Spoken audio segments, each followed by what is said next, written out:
Speaker కార్యాలయంలో అనర్హత పిటిషన్లపై ఇవాళ విచారణ జరగనుంది. ఎమ్మెల్యేలు, ఎమ్మెల్సీలకు ఇప్పటికే శాసనసభ స్పీకర్ తమ్మినేని సీతారాం, మండలి చైర్మన్ మోషన్ రాజు నోటీసులు జారీ చేశారు.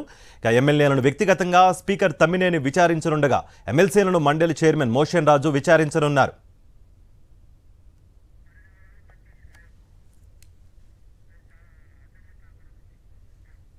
రైట్, ఇదే అంశానికి సంబంధించి మరింత సమాచారం అందించడానికి మా ప్రతినిధి సతీష్ అందుబాటులో ఉన్నారు అసెంబ్లీ కార్యాలయం నుంచి. సతీష్,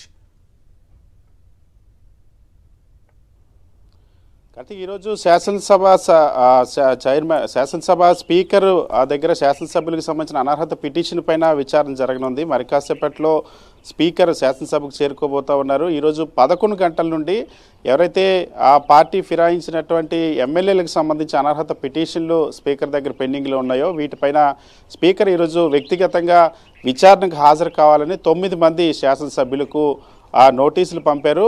ఆ 2 పార్టీల నుండి వచ్చినటువంటి అనర్హత పిటిషన్లకు సంబంధించి ఈరోజు స్పీకరు ఆ విచారణ జరిపి నిర్ణయం తీసుకునేటువంటి అవకాశం ఉంది. ప్రధానంగా వైఎస్ఆర్ కాంగ్రెస్ పార్టీ ముందుగా ఈ అనర్హత పిటిషన్లపైన ఫిర్యాదు చేసింది. వైఎస్ఆర్ కాంగ్రెస్ పార్టీ తరపున గెలిచినటువంటి శాసనసభ్యులు కొద్ది రోజుల కిందట జరిగినటువంటి శాసనమండలి ఎన్నికల్లో ఆ పార్టీ ఫిరాయింపుకు పాల్పడడంతో పాటుగా అప్పట్లోనే ఆ వైఎస్ఆర్ కాంగ్రెస్ పార్టీ చాలా స్పష్టంగా 4 ఎమ్మెల్యేలు ఎవరైతే ఉన్నారో మేకపాటి చంద్రశేఖర్ రెడ్డి, ఆనం రామనారాయణ రెడ్డి, కోటంరెడ్డి శ్రీధర్ రెడ్డి, ఉండవల్లి శ్రీదేవి 4 ఆ శాసనసభ్యులు తెలుగుదేశం పార్టీకి సంబంధించిన అభ్యర్థికి ఓటేసినటువంటి నేపథ్యం, ఆ తర్వాత పార్టీ మారినటువంటి సందర్భం, వీటన్నిటి నేపథ్యంలో అనర్హత చర్యలు చేపట్టాలని స్పీకర్కి ఫిర్యాదు చేసింది. సో ఈ నేపథ్యంలోనే స్పీకర్ గతంలో నోటీసులు కూడా జారీ చేశారు. నోటీసులు జారీ చేసిన తర్వాత మాకు 2 నెలల సమయం కావాలంటూ ఆ ఎన్నికల తర్వాత వస్తామంటూ ఆ నోటీసులో రిప్లై ఇచ్చారు. అయితే రిప్లైతో సంతృప్తి చెందినటువంటి స్పీకర్ ఈరోజు శాసనసభ్యులంతా కూడా వ్యక్తిగతంగా హాజరు కావాలని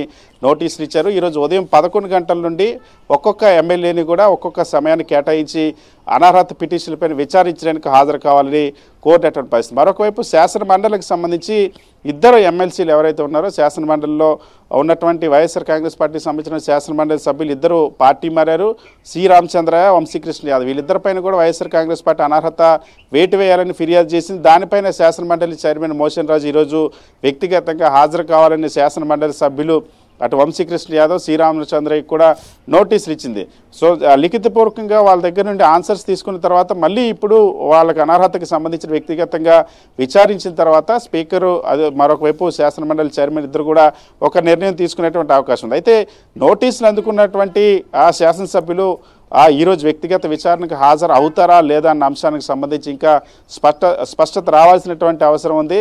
ఎంతమంది శాసనసభ్యులు హాజరవుతారు, వాళ్ళు పార్టీ మార్పుకు సంబంధించి ఎటువంటి సమాధానం చెప్తారు, దానిపైన స్పీకర్ ఏ విధంగా నిర్ణయం తీసుకుంటారు, మరొకవైపు శాసనమండలి సభ్యులకు సంబంధించి కూడా ఎటువంటి నిర్ణయం తీసుకుంటారన్న ఒక ఉత్కంఠ నెలకొంది. కొద్ది రోజుల కిందట ఆ స్పీకర్ తన వద్ద పెండింగ్లు ఉన్నటువంటి అన్ని పిటిషన్లు కూడా పరిష్కరించేటువంటి దిశగా చర్యలు తీసుకుంటా ఉన్నారు. సో మాజీ మంత్రి తెలుగుదేశం పార్టీ ఎమ్మెల్యే గంటా శ్రీనివాసరావుకి సంబంధించినటువంటి రాజీనామాను కూడా కొద్ది రోజుల కిందట స్పీకర్ ఆమోదించారు. స్పీకర్ ఫార్మేట్లో గతంలో రాజీనామా చేసినటువంటి గంటా శ్రీనివాస్ వ్యక్తిగతంగా కూడా తన రాజీనామాను ఆమోదించమని కోరినటువంటి నేపథ్యంలో స్పీకర్ తమ్మినేని సీతారాం గంటా శ్రీనివాస రాజీనామాను ఆమోదిస్తూ నిర్ణయం తీసుకున్నారు. సో ఇప్పుడు ఈ 9 మంది శాసనసభ్యులు ఎంతమంది ఈరోజు వ్యక్తిగత విచారణకు హాజరవుతారు, విచారణకు హాజరైన తర్వాత ఈ శాసనసభ్యులకు సంబంధించి స్పీకర్ ఎటువంటి నిర్ణయం తీసుకుంటారు, వాళ్ళు ఎటువంటి సమాధానాన్ని చెప్తారన్న అంశానికి అయితే ఇప్పటివరకు అయితే ప్రస్తుతానికి ఏ శాసనసభ్యుడు కానీ ఏ శాసనమండలి సభ్యుడు కానీ ఇంకా ఈ వ్యక్తిగత విచారణకు హాజరయ్యేందుకు ఇప్పటివరకు ఎవరు రానటువంటి పరిస్థితి. కార్తీక్, అంటే ఒకవేళ సతీష్ రాకుంటే ఏంటి మరి పరిస్థితి మీరు చెప్తున్నట్టుగా? పూర్తి స్థాయిలో స్పీకర్ విచక్షణాధికారాన్ని వినియోగించి నిర్ణయం తీసుకునేటువంటి అధికారం స్పీకర్కు ఉంటుంది. అయితే ఆ చట్ట నిబంధనల ప్రకారం అనర్హత నిబంధనల ప్రకారం ఏ విధంగా వ్యవహరించాలన్న దానికి సంబంధించి ఇప్పటికే 2 పార్టీలకు సంబంధించినటువంటి స్పష్టమైనటువంటి సమాచారం సేకరించిన తర్వాత వ్యక్తిగత హాజరు తర్వాత అది పూర్తిగా స్పీకర్ విచక్షణ అధికారం మీద ఆధారపడి ఉంటుంది. స్పీకర్ ఎటువంటి నిర్ణయం అయినా తీసుకునేటువంటి అధికారం ఉంటుంది. ముందు ఈరోజు హాజరు కాని పక్షంలో ఆ తర్వాత ఏం చేయాలి అంశం దానికి స్పీకర్ కార్యాలయం ఒక నిర్ణయం తీసుకునే అవకాశం ఉంది. Right Satish, thank you for the update.